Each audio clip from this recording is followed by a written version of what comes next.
দিনটা ছিল সোমবারের সকালবেলা। সকাল সকাল রেডি হয়ে চলে এসেছি স্টেশনে। এখন বাজে সকাল ৯টা। যাবো হচ্ছে একটু বাবার কাছে, মানে বুড়ো রাজতলায়। ইচ্ছা তো ছিল প্রত্যেকটা সোমবার যাওয়ার, কিন্তু টাইম তো হয় না কাজের জন্য, তাই লাস্ট সোমবারটাই বেছে নিয়েছি।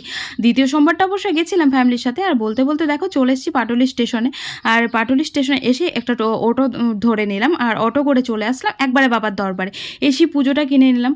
আর পুজো কিনে নিয়ে হাল তো বেহাল হয়ে গেছে, ওদিকে লাইন দেখে। তারপর লাইনে দাঁড়িয়েছিলাম, ওদিকে একটা বুনু বললো যে লাইনে ফালতু দাঁড়াচ্ছ, কোন ভেতরে গিয়ে লাইনে কোনো সিস্টেম নেই। আর সত্যিই তাই, ভেতরে ঢোকার পর দেখি যে যেমন পাচ্ছে ঠেলাঠেলি করে পুজো দিয়ে দিচ্ছে। আর আমিও ভিড়ের মধ্যে সবার সাথে ঠেলাঠেলি করতে ঢুকে পড়লাম।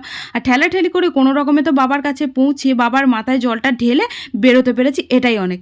যাই হোক, এদিকে এসে ধূপ মোমবাতি জ্বাললাম, আর ওদিকে আবিষ্কার করলাম যে আমার ব্যাগটা ছিঁড়ে গেছে। আর কি করব, ভিড়ের মধ্যে ব্যাগ ছিঁড়ে গেছে, কোনো কিছু করারও নেই। ওদিকে ঢিল বাঁধলাম, অনেক মনস্কামনা পূর্ণর জন্য বাঁধি আমি প্রত্যেকবারই। আর একটা করে মনস্কামনা পূর্ণ নিয়ে বাঁধি, মনস্কামনা পূর্ণ হয়েও যায়। আর ওদিকে নিয়ে নিয়েছিলাম একটু আখের রস। তারপর শুনলাম এদিকে ট্রেন ব্লক আছে, তাই টোটো ধরে সোজা বাড়ি। টাটা।